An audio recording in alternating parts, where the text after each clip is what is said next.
Minasyaitonirrajim. Bismillahirrahmanirrahim. Ila hadratin Nabi Mustafa Rasulullah SAW wa ila Haji Sulaiman Rashid.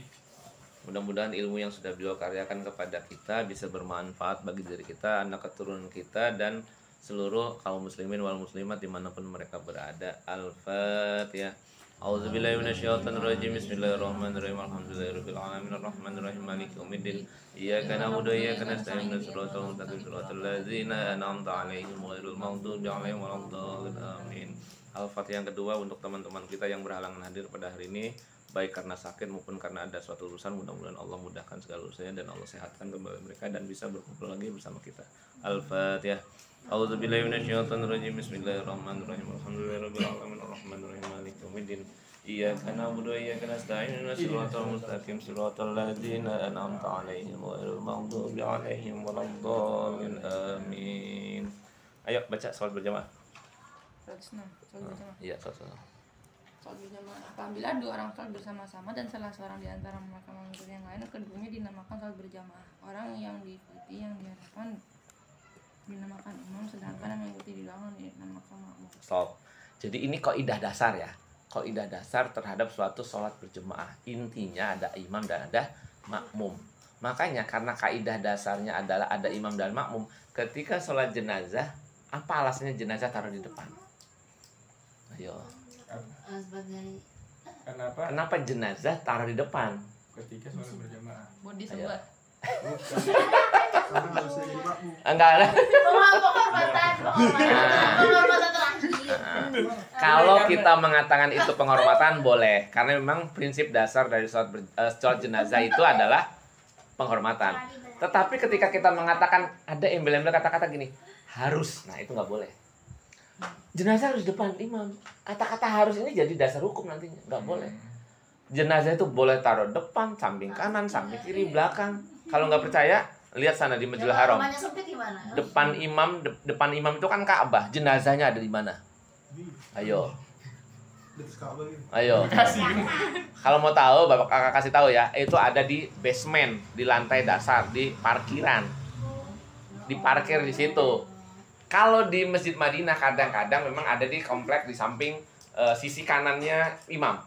Kan lapangan parkirnya luas kalau di Masjid Nabawi. Itu persis di sampingnya imam itu ada lapangan parkir kanan kirinya luas. Sampingnya baki makamnya keluarga Nabi dan para sahabat.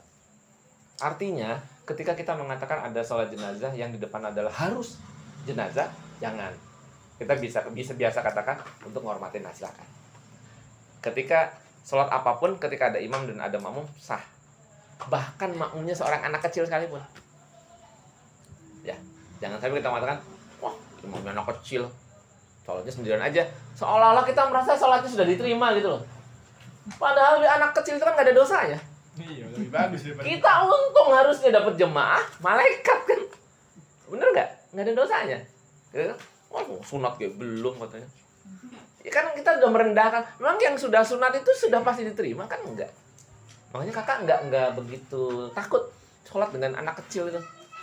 Oh, Pak, sholat kok serius amat sama anak kecil? Ya iya, justru dengan anak kecil itu nggak ada dosanya. Doa bisa dekat dengan Allah, terkabul gitu.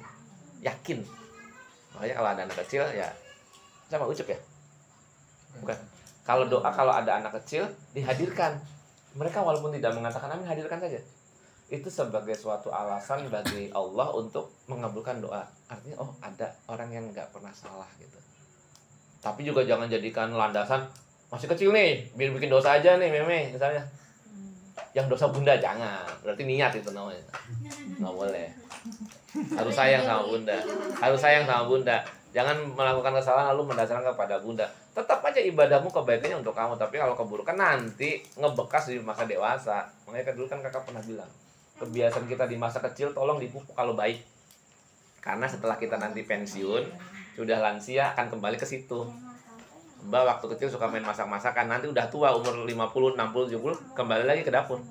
Senangannya itu walaupun biasa jadi menteri keuangan, menteri apa segala macam. Nanti ketika tua kembali lagi ke situ. Kamu kecilnya main layangan, nanti ketika tua urusin layangan. kan kalau itu kan ada janji apa kan. Kamu kecilnya suka gangguin cewek, nanti tuanya gangguin cewek. Nenek-nenek maksudnya gangguin nenek-nenek. Dan ini bukan isapan jempol ya. Kakak nemuin, bukan nyeritain aib tapi ini contoh buruk aja. Kakak pernah nemuin ada kakek-kakek yang hobinya memang godain cewek. Asal ada cewek nenek-nenek disamperin. Apa kabar? Sebenarnya pertanyaannya nggak penting banget gitu untuk orang tua seperti itu tuh. Harusnya dia kan lebih banyak ke masjid berzikir segala macam gitu. Nggak sadar umur gitu. Kadang ngopi sampai berjam-jam di situ. Beli kopinya 1 gelas. Tapi duduknya berjam-jam di situ. Kalau ditanya ngapain, kayak ya biasa, namanya anak muda. Lah, namanya anak muda katanya. Karena hadapinya nenek-nenek. Enggak, dia pikun memorinya kembali. Bukan pikun, dia masih sadar. Memorinya kembali ke masa lalu. Jadi gini, ada karakter yang akan kita bangun, kita mengulang kesuksesan kita di masa kecil. Makanya masa kecil kita ngapain? Tolong yang baik gitu maksudnya. Jangan masa kecilnya hobinya apa? Nyolong sendal di masjid. Oh, bahaya tuh. Kriminal. Tuh, omongnya kaget. Ya, Abe-abe. Oh, udah sering. lanjut ya. Masukin tong sampah. Lanjut. Firman. Langsung firman Allah. Firman Allah Subhanahu wa taala, Ayo. wa idza kunta fihim fa aqamta lahumus sholata faltaqum ta'ifatum minhum ma'ak. Dan apabila kamu berada di tengah-tengah mereka, sahabatmu, lalu kamu hendak mendirikan sholat bersama-sama mereka, maka hendaklah segolongan dari mereka berdiri sholat bersamamu. Nah, ini di sebelahnya, di bawahnya tuh ada pahala sholat berjemaah. Yang kakak baca di kitab-kitab yang lain itu tidak 27 derajat, ada yang mengatakan 25 derajat.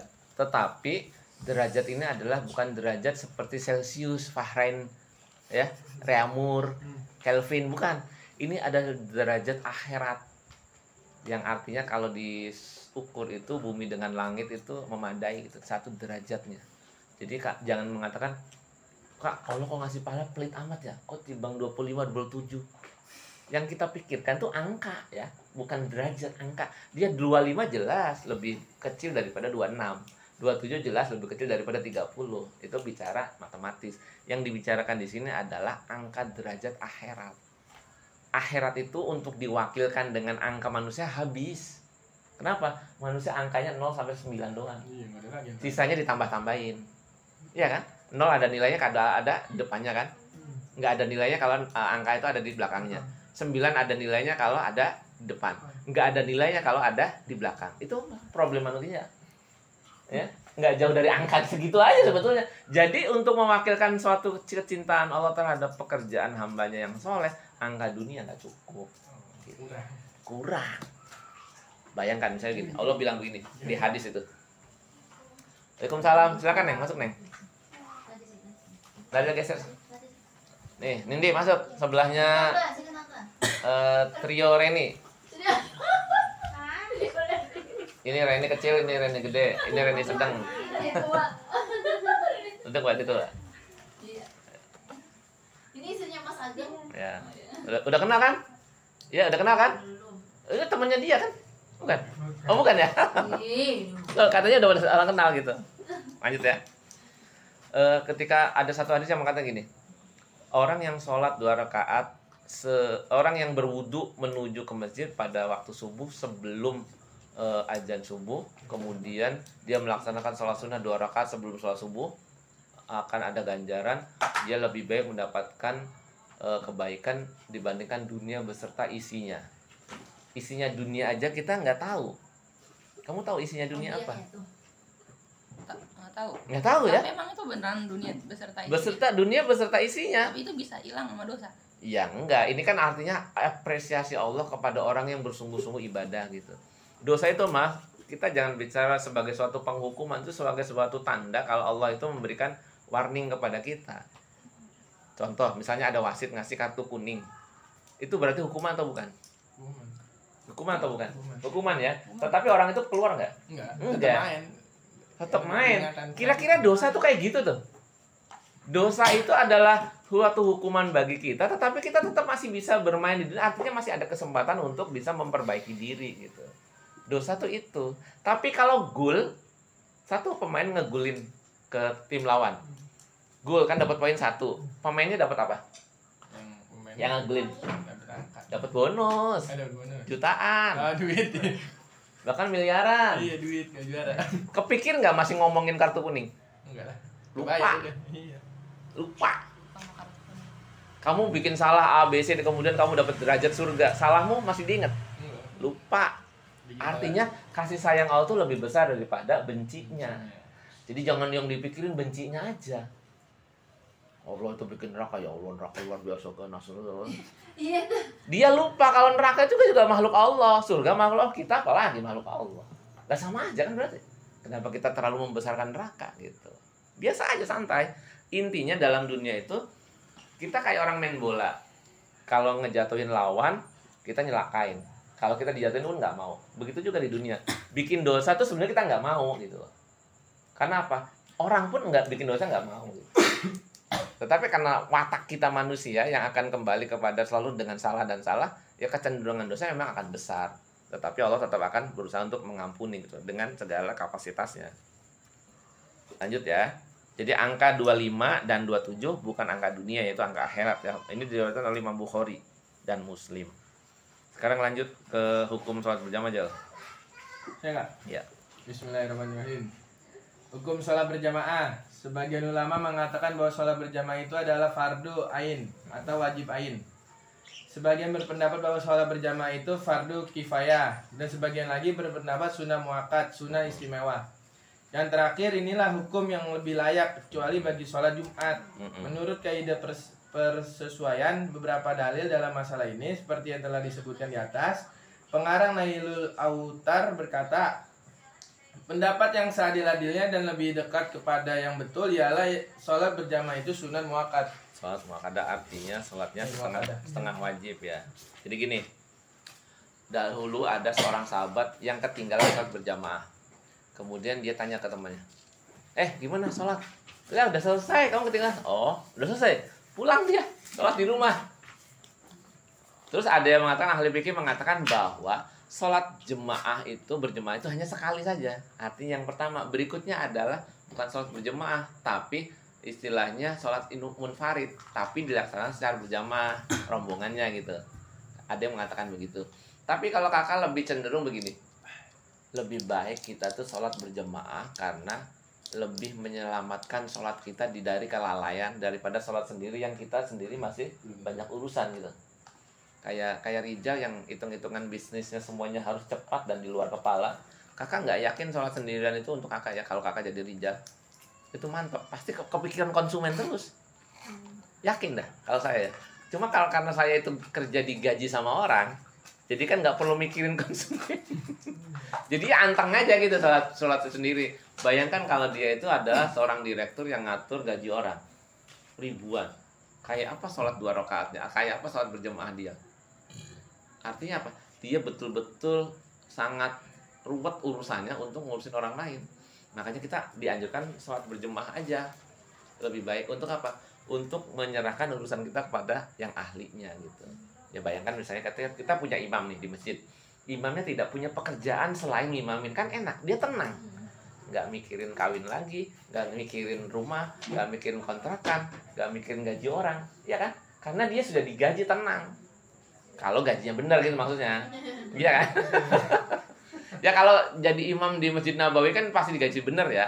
Artinya potensi imam untuk lalai itu kecil. Gitu.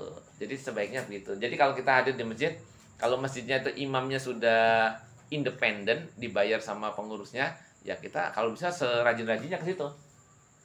Tapi kalau imamnya itu masih kolektifan gantian, ya jarang-jarang nggak apa-apa. Artinya siapa tahu kita sukses sholat dengan si A, minggu besok sukses sholat dengan imam yang ini gitu. Nggak apa-apa. Kalau kakak sendiri, kalau di rumah ya, di rumah itu kakak lebih nyaman sholat itu berjamaah di masjid karena di sana imamnya digaji. Ya, imam digaji. Kalau di musola yang imam kolektif. Yang imam kolektif artinya ada potensi bahwa imam itu kemungkinan akan lalai karena dia juga orang yang tidak dibayar gitu. Tapi secara perjuangan yang lebih bagus yang di musola karena apa? Dia berjuang untuk memperbaiki sholatnya gitu. Kalau kita kan tinggal nebeng enak gitu ke masjid. Sholatnya udah beres. Apalagi di Al-Ikhlas, bacaannya udah qori, standar nasional, udah betul lah. Secara umum dia sholatnya sudah sesuai standar yang bagus gitu. Tapi tidak menutup kemungkinan orang yang sholat di musola yang kecil, imamnya tidak fasih, ditolak sholatnya enggak. Karena yang sesungguhnya yang diterima itu kan rahasia Allah. rahasia Allah. Ya. Kita jangan mengira dulu ada orang yang hidup bersama Nabi, hafal Quran, tiba-tiba murtad. Tapi ada orang yang jauh dengan Nabi, nggak pernah ketemu dengan Nabi, tapi kata Nabi hatinya ada di langit. Artinya kita semua sebenarnya sama potensinya. Potensi untuk jadi baik sama, potensi untuk jadi buruk sama. Jadi jangan merasa rendah diri. Kemudian hukum sholat berjamaah, ada satu ancaman dalam sholat berjamaah itu. Andai kata satu rumah itu orang tidak mau sholat berjamaah, niscaya aku akan bakar rumahnya itu. Ada satu hadis itu ya. Kalau nggak salah adanya di Riyadhus Shalihin. Nggak salah ya. Itu adalah bukan betul-betul Nabi mau ngebakar rumah, tetapi Nabi memberikan perhatian lebih bahwa pentingnya sholat berjamaah. Dan itu juga jadi alasan kenapa mesti dibangun. Buat apa mesti dibangun gede-gede, sholatnya pada di rumah, buat apa gitu. Nggak guna kan? Gitu. Samanya kayak bikin stadion, nggak ada ya pertandingan bola kan, buat apa? Iya, ngambur-ngambur uang aja gitu. Itu salah satu penjelasannya. Terus bagaimana kalau hukumnya kita katakan sholat berjamaah itu wajib fardu ain? Jangan. Karena andai kata hukum sholat berjamaah itu fardu ain, tidak akan ada rukhsah bagi anak-anak dan perempuan. Rukhsah, keringanan. Oh, keringanan. Anak-anak kan nggak perlu sholat berjamaah kan? Perempuan tidak perlu sholat berjamaah kan? Tapi dia justru berjamaah di dalam rumah.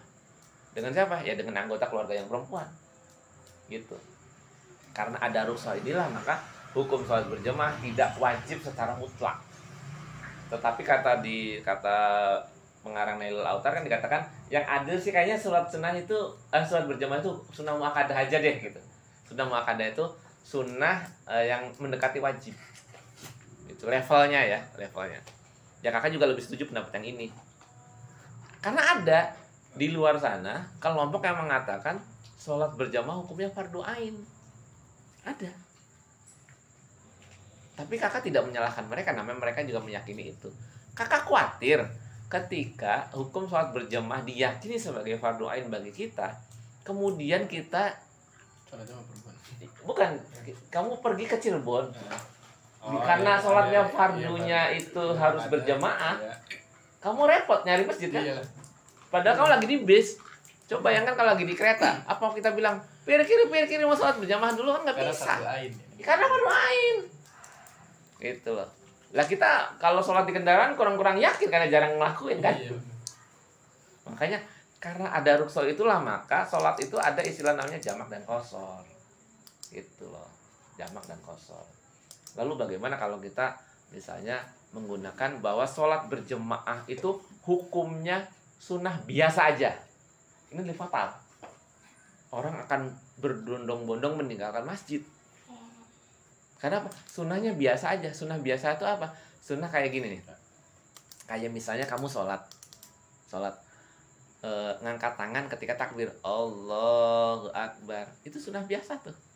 Kamu nggak angkat tangan pun nggak apa-apa. Allahu Akbar, tapi tangan udah di sini nggak apa-apa.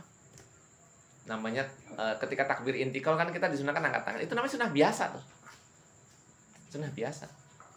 Andai kata seperti itu, konstruksi yang dibangun, masjid bubar. Kabur semua orang pada pengen sholatnya di rumah, tapi agak diningkan levelnya. Sholat sunnahnya berjamaah. Nah, Ageng hari ini sudah berapa kali sholat berjamaah? 2 ya.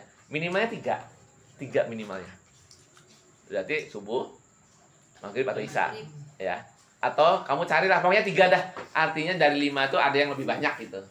Kalau kakak ngitungnya begitu Jeng untuk sunnah muakkadah itu. Iya. Yang lebih utama jemaah ya semua 5-5-nya. Dari isya sampai subuh. Bagi yang sanggup, bagi yang tidak sanggup ya minimalnya 3 lah. Atau dalam sehari jangan sampai bablas banget sendirian terus, jangan. Ada satu lah kira-kira berjamaah. Masuk cuk. Sana loh. Bawa bangku. Ya dekat bang ini. Bang siapa itu Fide, namanya?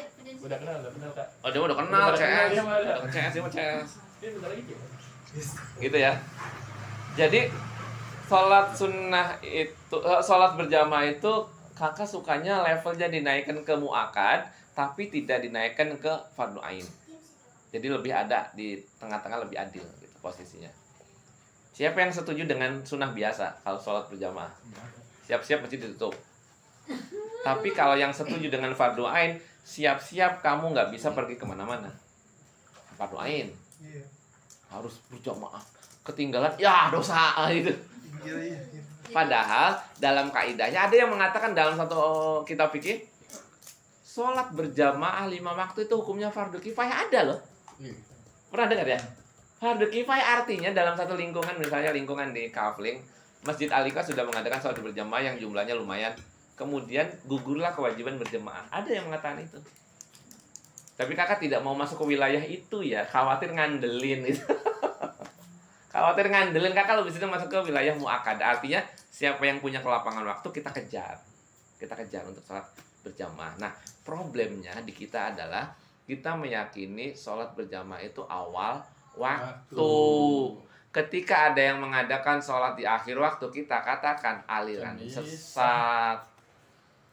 Emang ya? Problem. Tapi katanya sholat di awal waktu, sholat jamaah di awal waktu tuh Sunnah ya? nggak tahu. Dianjurkan ya? Itu dalam mazhab Syafi'i, Bang. Dalam mazhab yang lain, tidak. Yang penting berjemaah. Contoh, kakak pernah sholat asar itu hampir 5:30. Tapi jamaahnya ribuan. Jamaahnya ribuan. Di mana? Kakak juga ya adalah satu tempat, kalau diceritakan takut jadi gibah. Kakak pernah sholat subuh hampir 5:30, tapi jemaahnya itu ratusan ribu. Pilih mana? Awal waktu tapi hanya beberapa gelintir orang, Yang terakhir. atau di akhir waktu tapi yang sholat rame. Terakhir. Mungkin dia karena menunggu kali ya, jadi Iya, karena kaidahnya adalah berjamaahnya, bukan awal waktunya. dia nunggu. Iya. Bahkan kakak punya tradisi ya. Ini kakak tradisinya menurut kakak pribadi sih baik ya. Di daerah kayak di beberapa tempat di Jawa itu kalau sholat asar itu nunggu jam 5 walaupun ajannya jam 3 misalnya. Karena mereka rata-rata usahanya sama, tani. Sholat asarnya sengaja jam 5 aja biar berjamaahnya rame. Oh, kompak gitu. Kompak. Tapi kalau di kita nggak bisa begini nih. Susah. Orang-orang BCP nggak bisa. Harus gantian lah sholat-sholat. COD-COD tuh harus gantian tuh. Kalau COD minimalnya masuk ke fardu kifayah lah. Kalau COD. Kalau kayak kakak guru harus awal waktu ngedidik bocah. Kalau guru akhir waktu bocah telet-telet semua ini ntar. Gitu. Jadi tergantung profesi ya. Ya kalau levelnya presiden awal waktu bagus, akhir waktu bagus. Level presiden urusannya dia banyak. Urusin semua nih. Ya. Kalau level bocah-bocah begini nih, ini awal waktu nih. Awal waktu. Nah, kalau mama itu bebas. Ya. Bebas artinya bebas itu yang penting dia berjemaah tapi di rumah gitu. Nah, kalau yang ini yang baru jadi ibu, 108. nah ini baru jadi istri kan kesibukannya belum banyak ya. Sebaiknya awal waktu. Nah, ini gadis awal waktu. Ini calon jadi istri. Awal waktu. Waktu. Sebaiknya awal waktu. Untuk orang-orang yang tingkat kesibukannya kecil, sebaiknya awal waktu. Untuk orang-orang yang tingkat kesibukannya banyak, boleh di akhir, tapi berjamaah. Dengan siapa? Ya dengan anggota rumah. Ya jangan nekat pergi ke Istiqlal, jangan. Ke perempuan, nggak perlu. Karena keamanan perempuan tuh adanya di rumah ya. Adanya di rumah. Kalau kamu di kantor, ya berjamaah berdua dengan teman sekantormu, sholat di kantor atau sholat di musolanya, boleh nggak apa-apa. Kalau sendiri nggak apa? Ya nggak apa-apa. Tapi tingkat kesibukannya harus diukur juga. Soalnya nggak ada yang Islam. Nggak ada yang Islam. Ya kalau lu maksudnya. ngajak yang lain gimana? Salah tuh. Kalau itu sholat tuh. Gak apa-apa kalau gitu. Kadang sholatnya tuh suka telat gitu, misalkan nggak pas. Bahasa telat itu begini, Neng. Telat itu bukan berarti melalaikan ya. Contohnya begini, sholat batasannya zuhur itu sampai jam 3. Kamu sholatnya 3:30 sholat zuhur, itu baru namanya telat. Sepanjang masih berada di wilayah zuhur tetap tepat waktu gitu. Paham ya? Jadi bahasa lalai itu adalah sholatnya sudah lewat. Tapi kalau masih dalam satu wilayah waktu itu ya sah-sah aja. Sampai batas ajan berikutnya. Iya, kayak kakak kalau misalnya capek banget nih, tapi kalau nggak pulang dari sini, biasanya kalau capek banget tuh harus Senin. Mesti kakak kalau hari Senin tuh kadang-kadang suka habis maghrib terus tidur terus bablas gitu. Sampai tengah malam, kadang sampai menjelang pagi gitu, mau sholat subuh, baru kakak sholat isya kalau terlalu capek. Daripada kakak belain sholat dalam kondisi yang ngantuk, lalai, lelah, yang dibaca juga entah apa nggak tahu, kayak orang baca mantra gitu. Mending tidur dulu, istirahat dulu gitu. Kayak misalnya Ageng habis kerja lelah capek nih ya, mending pilih makan aja dulu. Makan udah tenang baru sholat. Tidur. Jujur lo jujur. Adalah. Rening liatin deh. Nah sekarang ininya halaman 108 peringatannya. Coba Ageng baca Ageng. Bismillahirrahmanirrahim. Peringatan. Nomor 1, salat berjamaah. Makin banyak dikerjakan makin baik. Sholat jemaah makin banyak dikerjakan makin baik. Tapi tadi kakak ngasih standar minimal 3 ya. Itu sebisa mungkin 3. Kalau nggak bisa banget 1 lah. Untuk laki-laki ya. Kalau perempuan ya sebaiknya di rumah sholat berjemaahnya. Kalau nggak bisa sholat berjamaah ya di masjid. Tapi tidak dilarang ya sholat berjamaah bagi perempuan, tidak dilarang. Silakan saja kalau sepanjang aman. Gitu. Tapi kalau banyak yang misalnya kamu kalau sholat berjamaah sweet itu berarti nggak aman. Diledekin nama laki-laki mata bongsang, mata keranjang. Kamu berarti tidak aman. Sebaiknya kamu tinggalkan sholat berjamaah. Sholat di rumah aja. Tapi kalau banyak anak laki-laki tapi biasa aja, lihat orang sholat, paling yang nyapa-nyapa biasa aja, ya nggak apa-apa, boleh aman. Tapi kalau dia sweet, ya mana bang, ngeledekin, nah itu sebetulnya bahaya, itu potensi bahaya. Suatu saat lagi nggak ada orang, kamu bisa kena kejahatan. Lanjut, dengan kedua. Terus Rasulullah yang artinya dari Ubay bin Ka'ab, ia berkata, Rasulullah Shallallahu Alaihi Wasallam telah berkata, sholat seorang laki-laki beserta seorang laki-laki lebih banyak ganjarannya daripada ia sholat sendiri. Dan sholat seorang laki-laki beserta 2 orang laki-laki lebih banyak ganjarannya daripada ia sholat bersama-sama dengan seorang laki-laki saja. Manakala jamaah lebih banyak, maka jamaah itu lebih dikasihi Allah.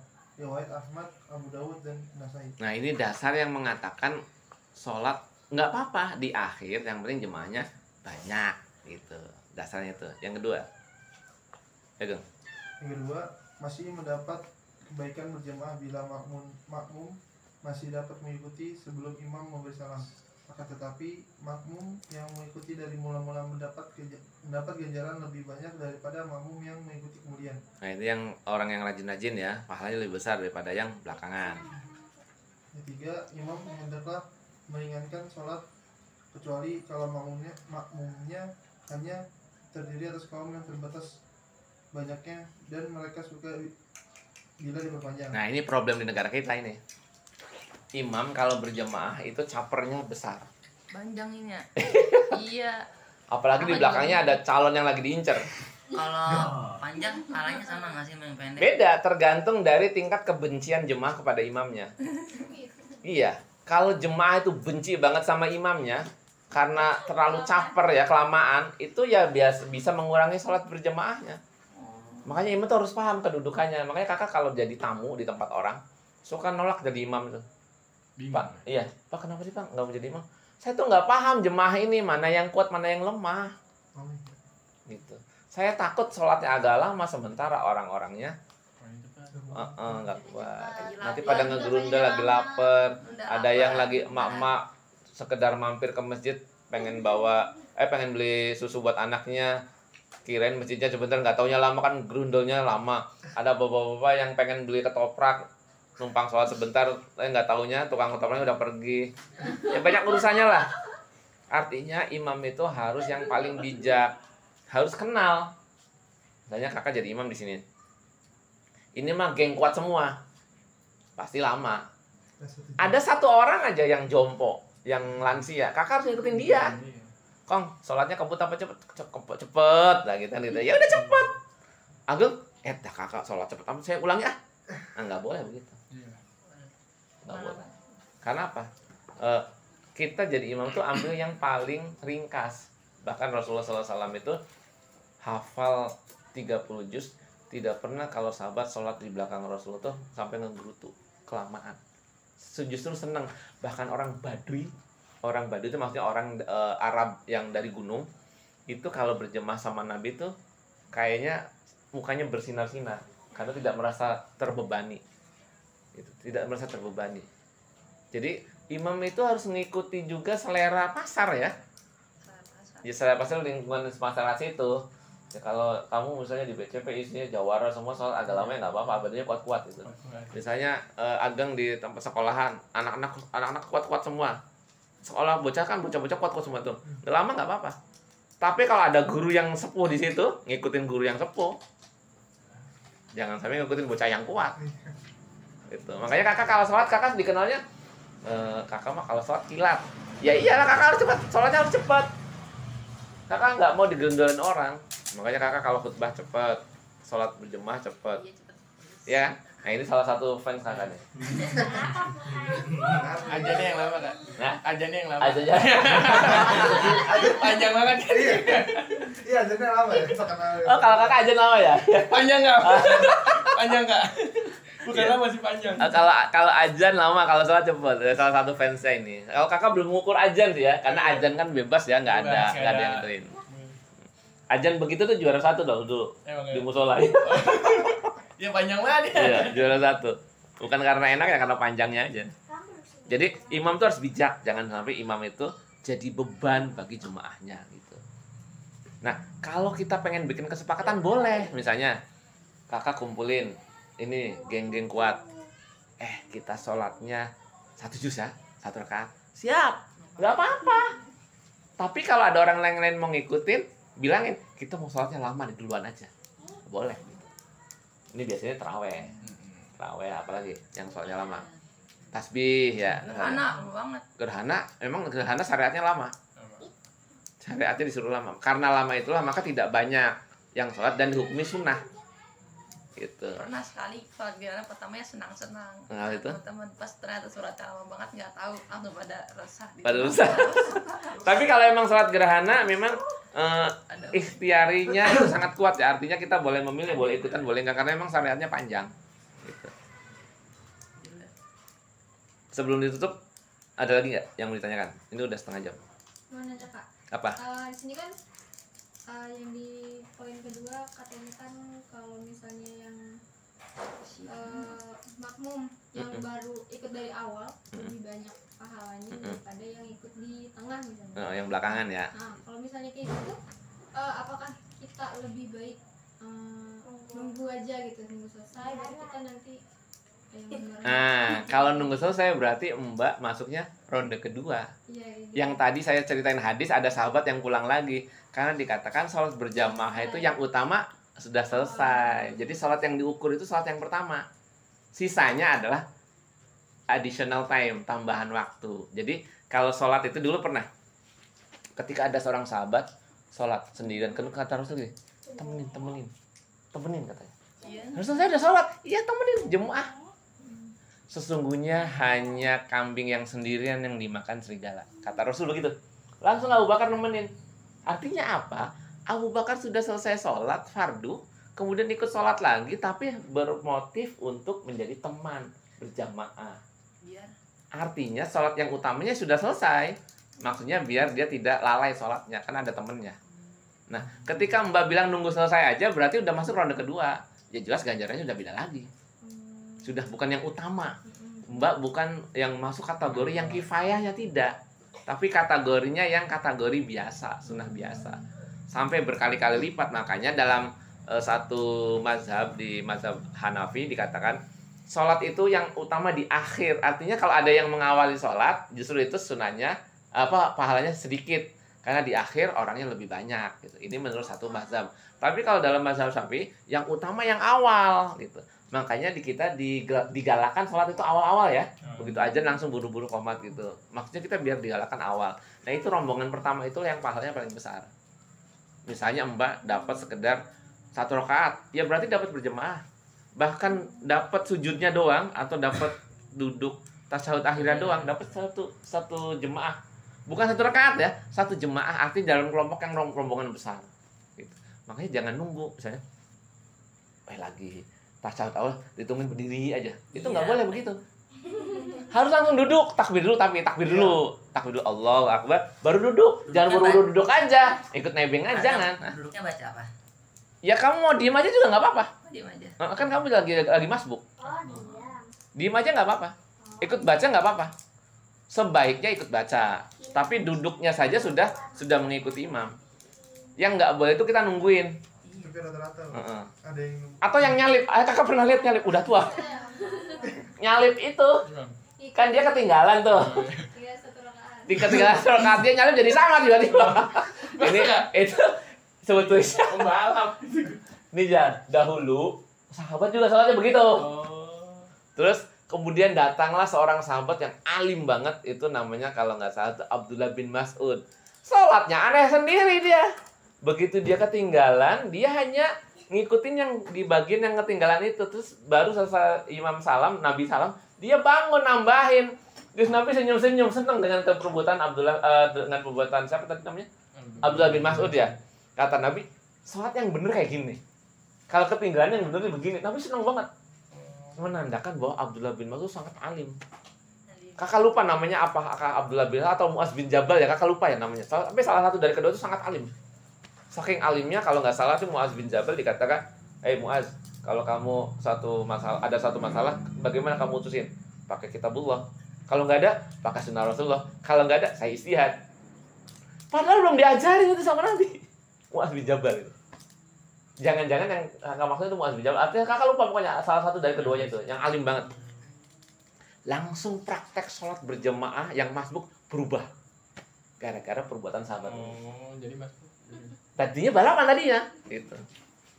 Tapi waktu itu Nabi karena belum dapat wahyu ya, belum memberikan satu ketetapan, gitu. Jadi boleh-boleh aja. Masih boleh-boleh aja, gitu. Sekarang udah nggak boleh, udah ada ketetapan.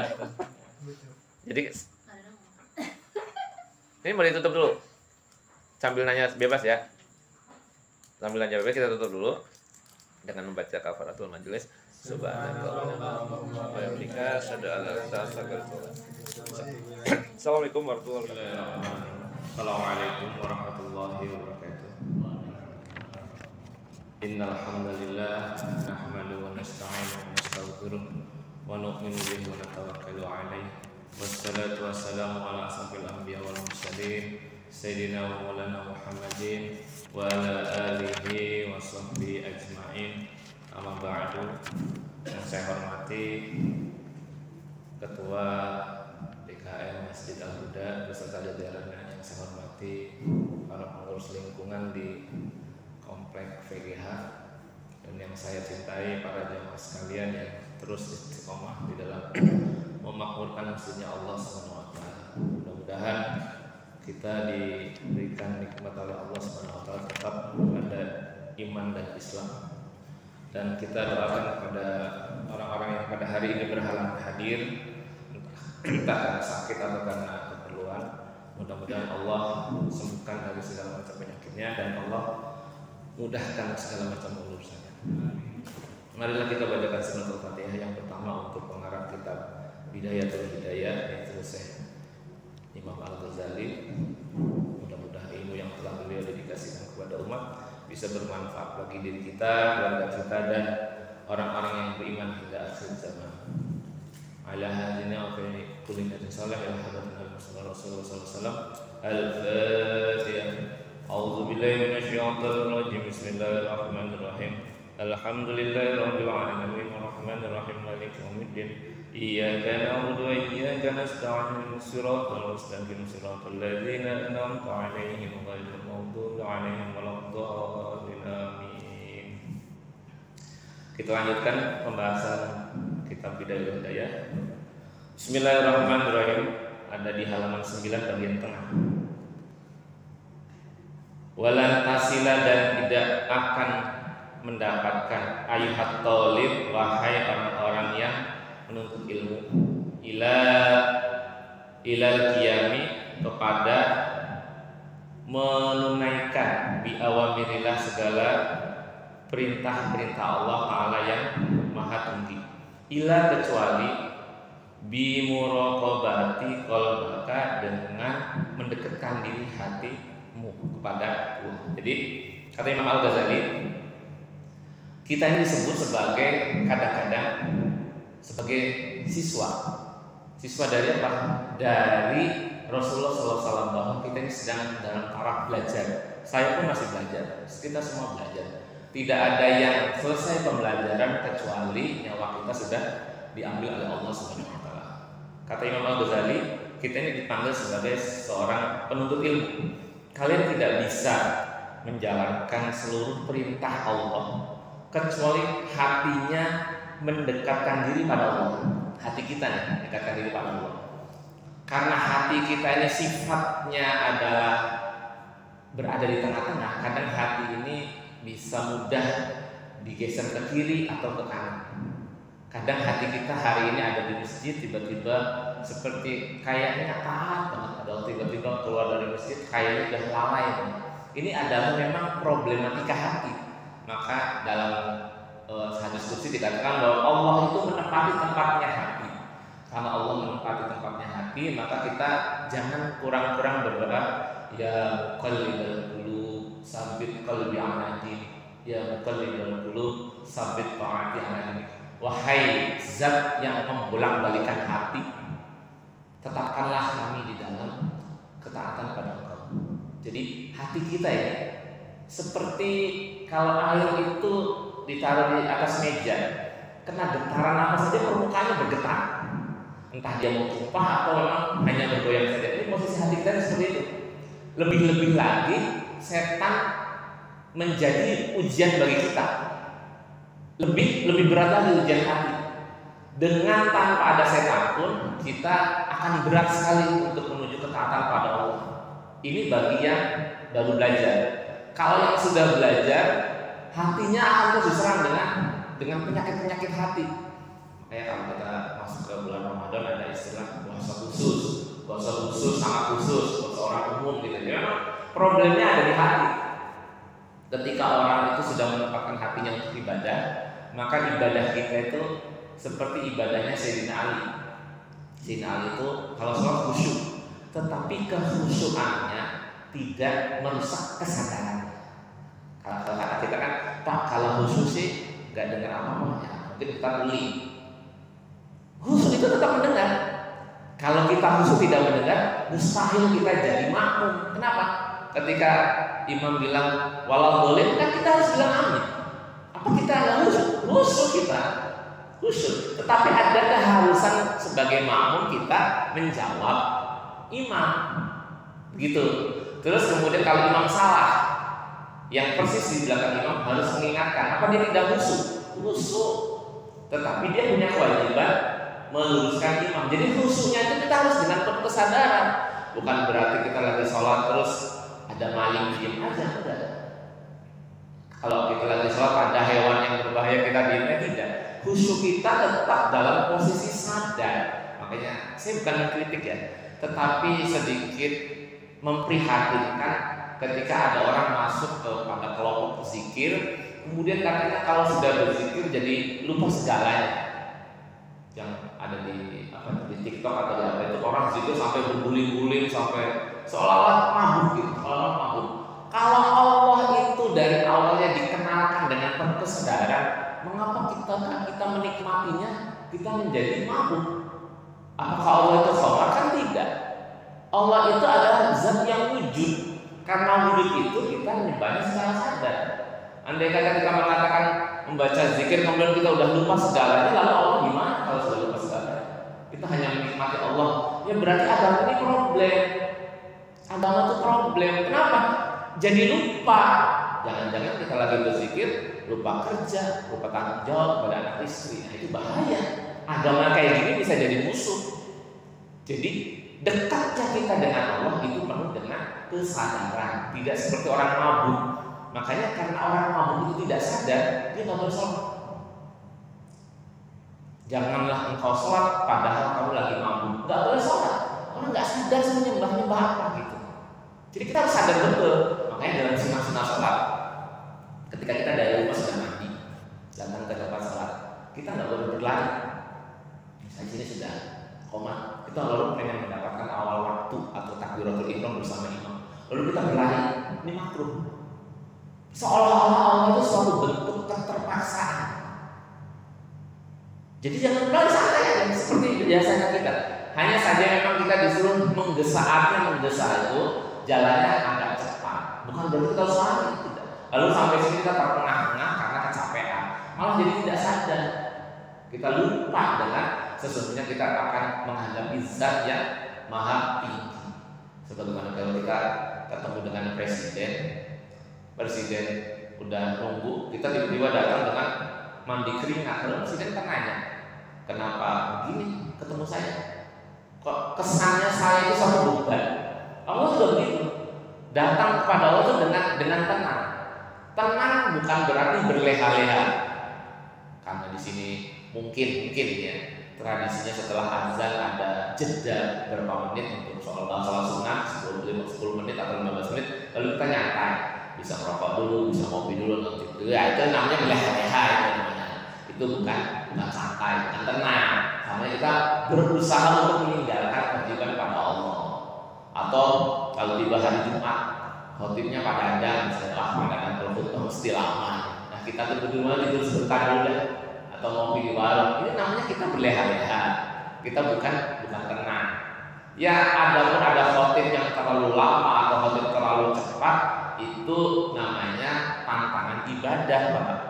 Tantangan ibadah. Cuma memang perlu disandarkan kalau ada khotib ceramah itu jangan sampai nuansanya menjadi kayak majelis ilmu. Nuansanya kayak nuansa sholat, karena yang digesa itu yang diminta itu sholat. Jadi ya cukup dengan 5 atau 15 menit saja khutbah itu sebetulnya. Tadi yang digesa itu sholatnya, yang diminta itu sholat. Jadi sholatnya yang ada lama. Khutbah singkat-singkat saja. Kenapa? Orang itu kalau sudah hidup dalam lingkungan seperti sekarang ini ada di komplek, itu aktivitasnya beragam. Karena beragam itulah kita perlu mempertimbangkan aktivitas mereka selain daripada sholat. Kita jangan berpikir bahwa orang-orang di sini banyak pensiunannya lalu betah di rumah, belum tentu, Pak. Justru karena banyak pensiunannya itulah kita jangan terlalu lama kalau khotbah itu. Saya seumur-umur ini belum pernah ceramah itu lebih, kalau dijadikan khotib Jumat itu lebih dari 10 menit belum pernah. Paling cepat itu 5 menit saja. Karena tadi terlebih-lebih saya terbiasa jadi khotib di pabrik dulu. 5 menit selesai. Karena kasihan teman-teman pada pengen istirahat, pada pengen nyantai, pada pengen merokok, makan segala macam. Jangan sampai ibadah itu jadi beban buat mereka. Mending mereka santai dalam ibadah, kemudian bisa beristirahat, lalu di pekan yang akan datang mereka menikmati ibadah itu. Jangan sampai ya nanti aja dari khotib lama. Ini kasihan, yang ini masih mungkin mereka masih ikhlas, tetapi keikhlasannya agak terkikis. Makanya kita kalau jadi penceramah agak bijak lah, Kalau kita pengen ngobrol lagi kayak gini, ngobrol lagi, kita niat ngaji itu bisa diatur waktunya. Kita kan bisa diatur waktunya lebih dari 30 menit sampai hari Isya. Kalau di pesantren atau di sekolah lebih lama lagi gitu. Artinya kita niatkan untuk ngaji. Kita lanjutkan.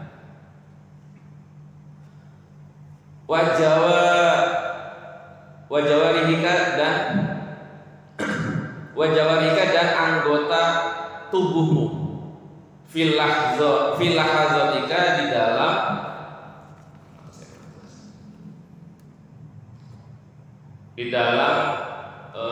penglihatannya. Jadi kita taat kepada Allah itu beserta hati kita, kemudian anggota badan kita itu dihadapkan kepada Allah. Maka dalam tradisi sholat ada sholat itu memiliki simbol-simbol atau kode-kode kayak misalnya Allah Akbar, kita angkat tangannya. Walaupun memang ada yang meyakini angkat tangan itu sunnah, tapi buat saya itu abad aja. Karena untuk menandakan sebenarnya.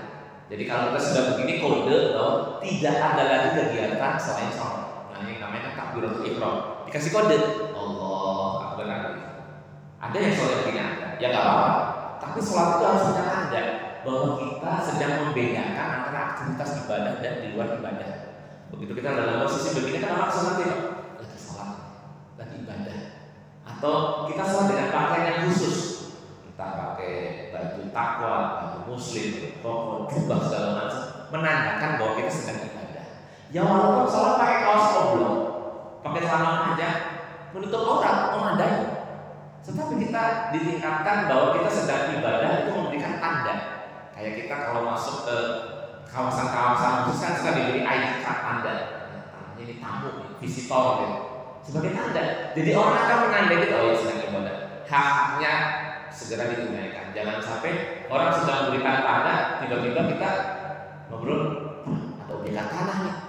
Padahal udah nandain pakai jubah, pakai peci, pakai kopiah, mau ibadah mau aja. Ngomongin tanah.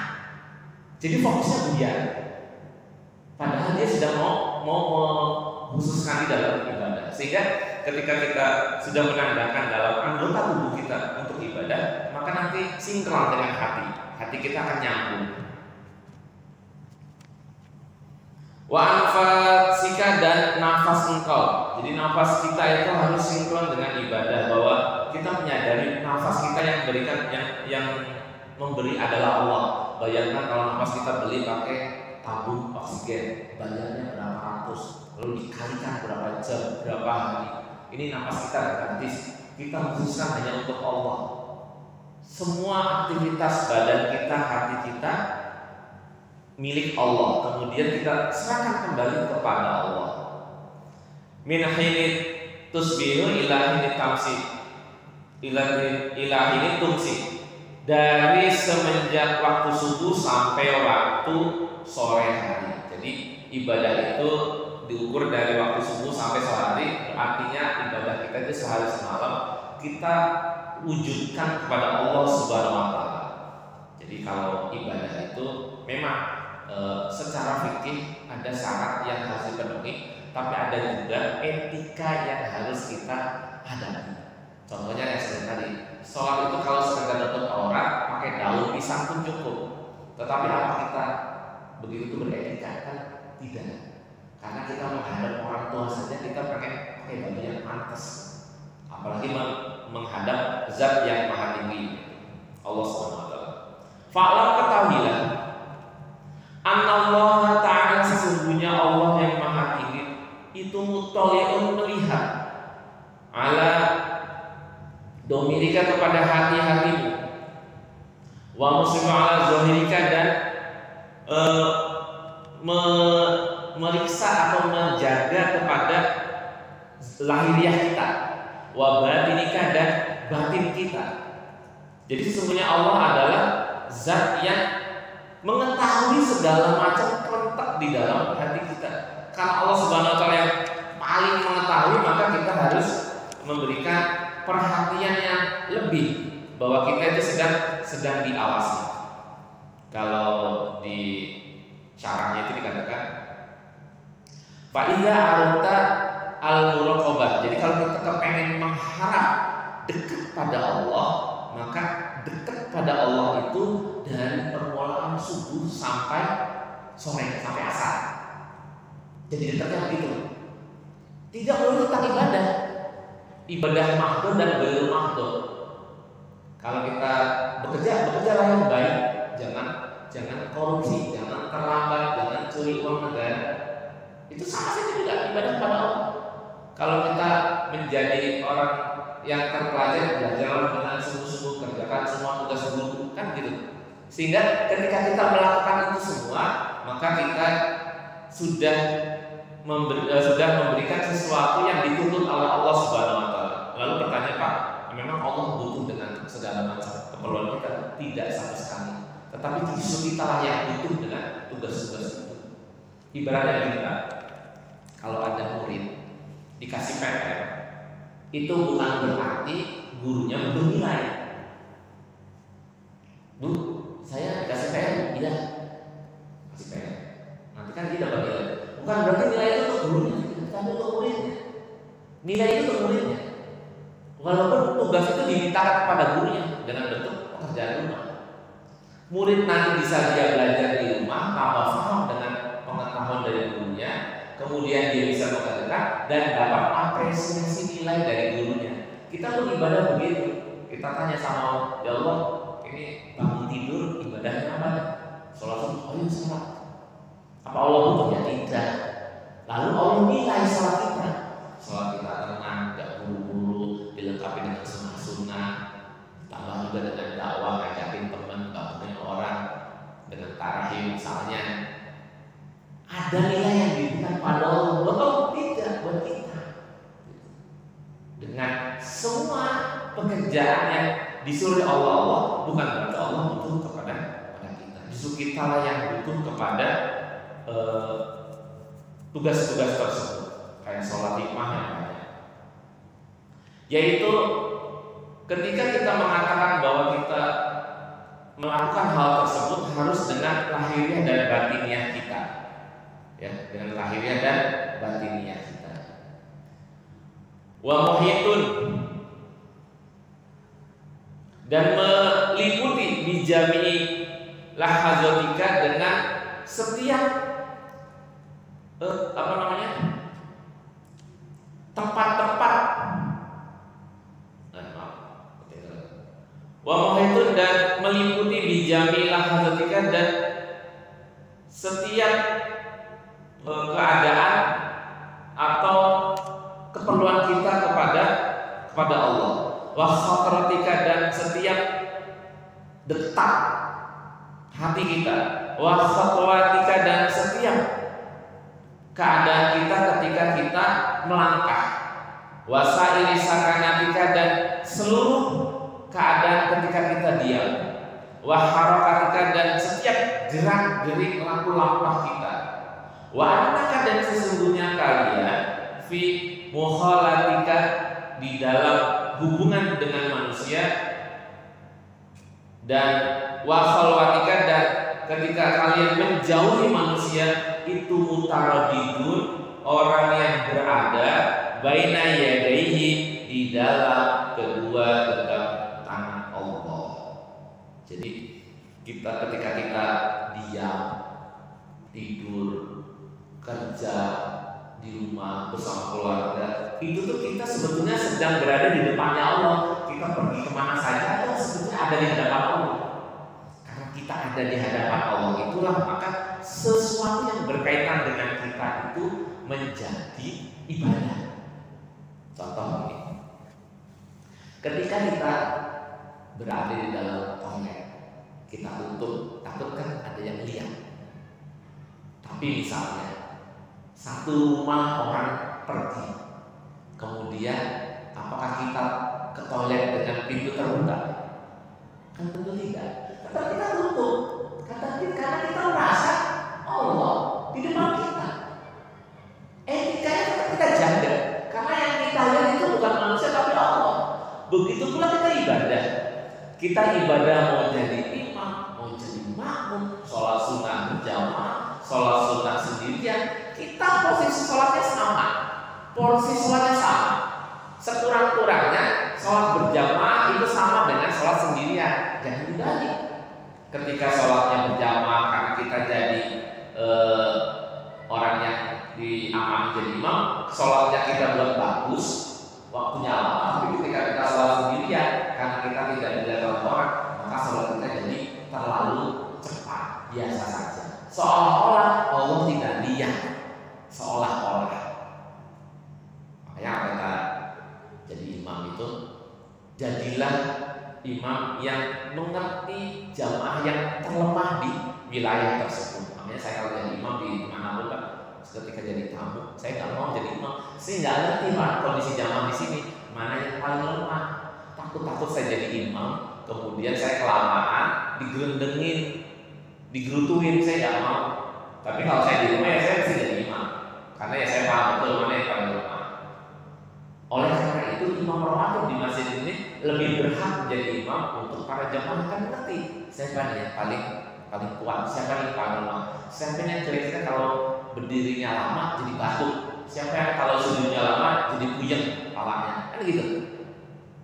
Kalau tamu, bayangkan, karena saya merasa tamu, kan saya jadi pengen sebagus mungkin jadi imam, dibagus-bagusin, dilama-lamain, nggak tahu jemaahnya ada yang pengen ke toilet, ada yang ditunggu sama anaknya yang kecil, ada yang ditunggu istrinya pengen beli susu. Jadi apa? Jadi sholat itu isinya sebenarnya kebutuhan. Oleh karena itu, karena kita menyembah kepada Allah, kepada zat yang tidak terlihat secara kasat mata, maka kita harus paham dulu bahwa sesungguhnya yang kita lakukan itu adalah sedang berada di hadapan Allah. Bahkan ketika kita sedang sendirian pun Allah melihat kita, sehingga sholat kita akan jadi sama porsinya, baiknya kita akan sama porsinya, ngobrolnya kita dengan teman dengan tidak adanya teman sama. Jangan sampai kalau kita ada teman kita punya baik, nggak ada teman kita gibahin, maka nggak ada orangnya Pak. bisa Pak. Dengan hati kita yang terus membicarakan dia di dalam hati, kita sama saja sedang bergibah. Dahulu ada seorang imam sufi yang lewat di suatu lorong, kemudian papasan dengan anjing. Karena papasan dengan anjing itu mau lewat secara bersamaan, dia sedikit mepet ke tembok. Kebetulan lorong itu ada tembok, agaknya jauh. Kemudian secara tiba-tiba anjing itu bicara, wahai Syekh, kenapa engkau seolah-olah melihat aku jijik? Apakah karena aku benda najis? Walaupun aku benda najis, kata anjing, saya tidak pernah diancam dengan neraka. Kalau kamu diancam dengan neraka, kehidupan saya walaupun oleh kamu dikatakan sebagai kehidupan binatang, tetapi saya tetap taat pada Allah dengan kebinatangan saya. Sedangkan kamu manusia, kamu rupanya bagus di asli tapi kelakuan tidak seperti manusia. Kaget saya Tuhan, ada anjing bisa bicara. Karena dia agak sedikit minggirkan, cuma karena hatinya merasa lebih baik.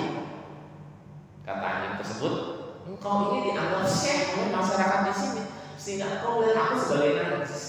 Ya kita paham betul, walaupun anjing itu dikatakan saya binatang yang najis, tetapi saya pastikan anjing itu tidak diancam dengan neraka.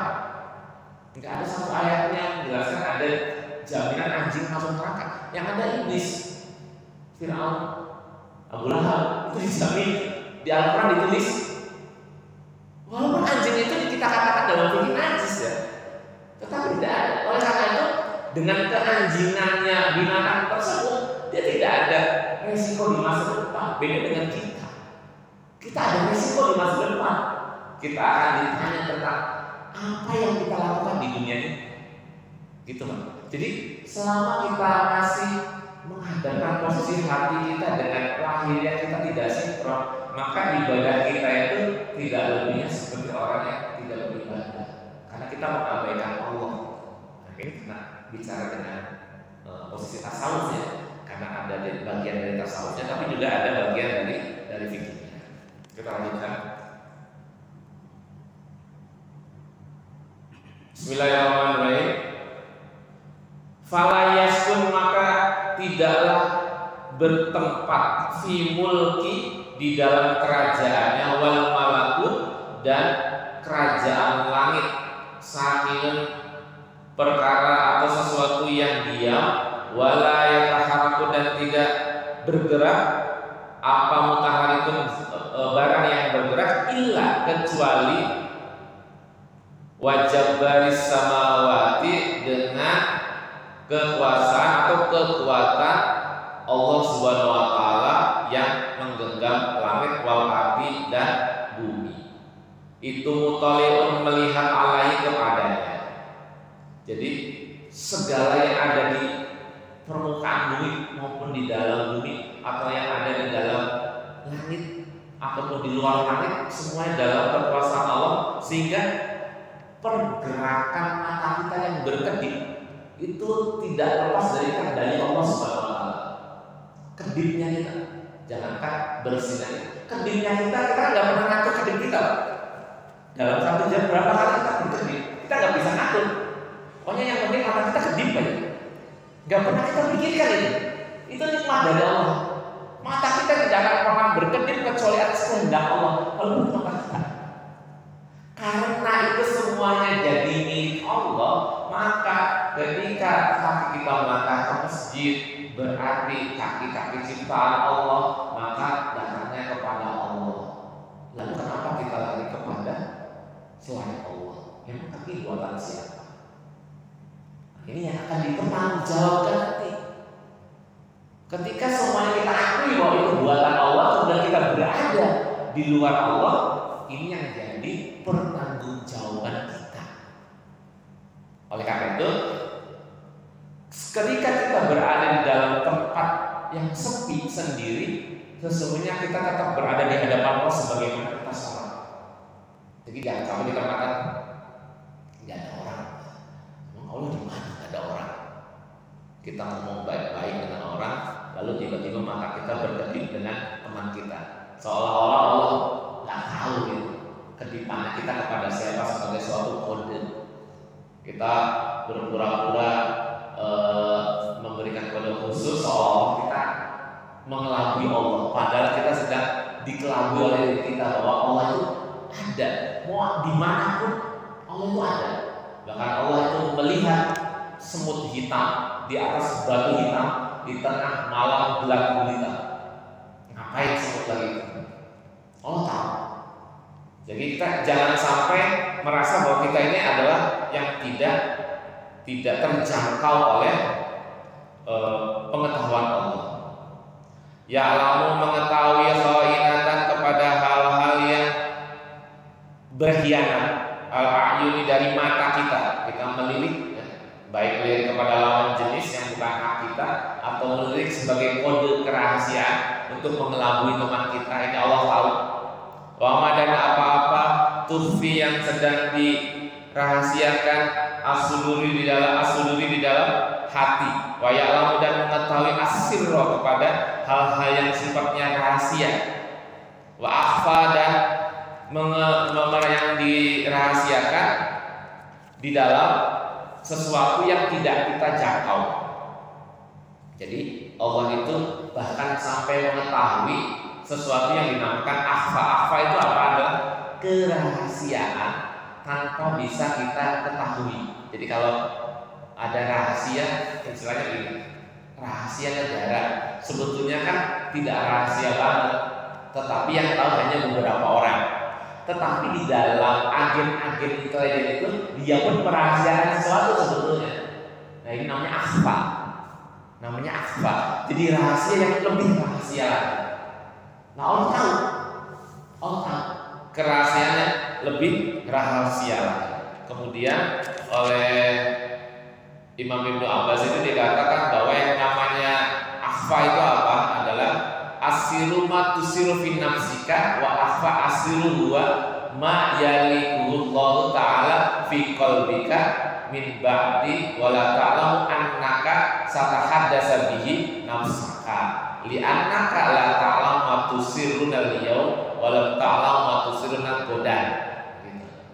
Jadi yang namanya akhfa itu atau sir itu menurut Ibnu Abbas adalah sesuatu yang dirahasiakan di dalam hati kita yang hanya Allah saja yang tahu. Hanya Allah yang tahu sampai kita mengatakan sesuatu yang akan kita ucapkan. Kemudian Allah tidak tahu apa yang mau kita omongkan. Nah, kita misalnya pengen ngomong, saya mau ke Ciplak misalnya, mau ke pasar Ciplak. Sebelum kita ngomong itu, Allah sudah tahu dulu. Itu namanya akhfa. Kalau sir adalah suatu peristiwa yang sudah terjadi, kita tidak mau orang mengetahui, itu namanya rahasia. Allah juga tahu, kita tidak tahu.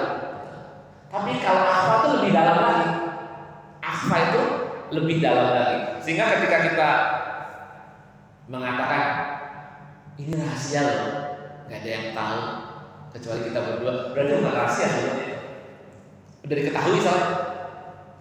Rahasia itu adalah kita tidak pernah ngomongkan apa-apa kecuali hanya Allah kan. Itu namanya rahasia sebetulnya. Jadi yang namanya rahasia negara itu bukan rahasia sebetulnya, hanya sedikit orang yang tahu. Sebagaimana kasus-kasus kayak ruh itu rahasia Allah. Bukan berarti yang lain nggak tahu. Ada beberapa ulama yang mengetahui sedikit tentang peristiwa ruh. Tetapi dari sedikit yang tahu itu masih lebih banyak yang tahunya Allah. Itu kerahasiaan ruh itu. Kayak kita ada dokumen rahasia milik negara, sebetulnya bukan rahasia, yang tahu hanya beberapa orang atau yang diberikan izin akses juga beberapa orang. Sampai sebegitu kekuatan Allah kepada kita sehingga kita tidak bisa merahasiakan apapun dari Allah. Kita tidak bisa merahasiakan apapun dari Allah, dari hal yang kecil sampai hal yang lebih kecil lagi yang tidak pernah kita utarakan kepada Allah. Orang kita sudah diketahui Allah, bahkan yang akan kita ucapkan sendiri pun sudah Allah ketahui. Ini yang menurut Abdullah bin Abbas, salah seorang ulama yang memiliki status sebagai sahabat Rasulullah SAW. Memang beliau itu memiliki keahlian banyak, salah satunya bakat keahlian Pada saat itu beliau itu usianya baru 10 tahun karena Abdullah bin Amr itu kan masuk Islam dari kecil. Kemudian ketika dia dibawa ke hadapan Rasul oleh ayahnya yaitu Abbas. Abbas itu pamannya Rasul. Dia selalu senyum-senyum Pak. Si Abdullah selalu senyum-senyum. Dia tahu di sebelahnya Rasul ada orang, Jibril maksudnya. Senyum-senyum terus. Ternyata dalam pandangan Abdullah bin Abbas, Jibril juga tersenyum kepada Abdullah. Bapaknya kaget, ini anak saya rada-rada sarap ini kayaknya. Nah, jadi dimintakan kepada Rasul, anak saya ini kalau diobati katanya. Padahal itu bakat bisa melihat malaikat. Kemudian oleh Rasul permintaan pamannya diikutin. Maksudnya biar tenang, lalu diusap mukanya, langsung gak bisa lihat Jibril lagi. Dalam kasus yang lain, ternyata bukan Abdullah saja yang bisa melihat malaikat. Siti Fatimah pun bisa lihat Israel. Ketika Israel menunggu di pintu kamarnya Rasul hendak mencabut nyawanya Rasul, Israel dengan Jibril berdua lagi nunggu di pintu. Fatimah lewat. Lalu melihatnya, ya biasa namanya perempuan kalau nggak suka dengan orang, sinisnya kelihatan. Sinis banget lihat Israel. Sama Israel itu kayaknya nggak nyaman hatinya dengan kesinisan Fatimah, nggak nyaman betul. Karena saking toraknya Fatimah ini, malaikat aja nggak nyaman dengan kesinisan. Kemudian kata Rasul, tenang Fatimah, yang di luar tuh jangan disinisin maksudnya. Mereka itu adalah kekasih Allah juga. Biar kamu nggak sinis terus nih kata Rasul, saya kasih kabar bagus. Apa ya Rasul? Nanti setelah saya meninggal, yang bakal menemani saya adalah kamu. Langsung tersenyum Pak. Orang-orang pada heran, yang lain pada nangis ini malah tersenyum. Ternyata Rasul kasih janji. Salah satu janji akan bertemu dengan Rasul setelah meninggalnya Rasul. Dalam riwayat memang tidak lama kemudian Siti Fatimah meninggal. Ini sebagai menurut ulama sebagai bentuk bargaining atau tawar dari Siti Fatimah kepada Israel yang disinisin. Ternyata Israel itu hatinya tidak nyaman disinisin sama perempuan soleh, sehingga perlu didamaikanlah bahasanya begitu. Sampai sebegitunya orang itu ketika taat pada Allah, bahkan selubung langit itu bisa terbuka. Di dalam peperangan Badar, bahkan Jibril menjelma menjadi seorang manusia yang tiba-tiba berada dalam barisan para sahabat. Kata sahabat, saya nggak kenal orang sebelah saya nggak kenal. Tapi kalau dia ada di saya, karena jumlah sahabat itu sedikit Pak, cuma ada 300 lebih dikit. Kan masih amal semua ya. 300-an itu kalau ke sekolah itu paling 4 kelas. Maksudnya sih kita ada apa? Kan masih amal. Tapi ada orang nggak kenal yang ada di sampingnya tiba-tiba itu perang. Ini udah pasti Jibril nih. Kata sahabat begitu. Banyak sekali peristiwa-peristiwa dengan kesalahan para sahabat sehingga bisa mereka terbuka dari selubung langitnya. Ya kita bisa tidak? Ya bisa. Tapi kan bukan itu yang kita cari. Karena itu adalah bonus.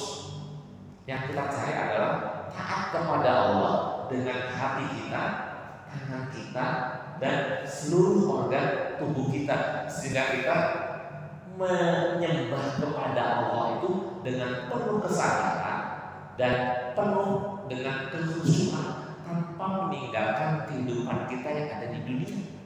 Kita kerja, kita sholat, kita mandi, kita olahraga, tetap dalam pengawasan Allah Subhanahu wa Ta'ala. Sehingga kita jadi nyaman malah. Kita jadi nyaman karena yang kita lakukan semata-mata kebaikan. Kita tidak takut karena yang semata-mata kita lakukan kebaikan. Kita main bola ibadah untuk kesehatan. Kita nonton TV jadi ibadah karena cari informasi. Kita datang ke masjid lebih-lebih lagi. Kita yang cari yang baik-baiknya saja. Karena kita cari yang baik-baiknya saja, kita kemanapun jadi tangan gitu kan. Cukup dulu ya. Karena bisa. Ini pembahasan udah masuk ke halaman 10. Untuk bab yang tadi kita sudah merampungkannya. Barangkali ada yang ditanyakan silakan di bab tentang Qismul Awal fi Ta'ati. Bab yang pertama tentang taat kepada Allah. Nanti di waktu yang akan datang saya selesaikan sampai di bab fasul fi adabil istaiqaza minan naum, yaitu adab bangun tidur. Silakan kalau ada yang tanyakan. Ya, saya.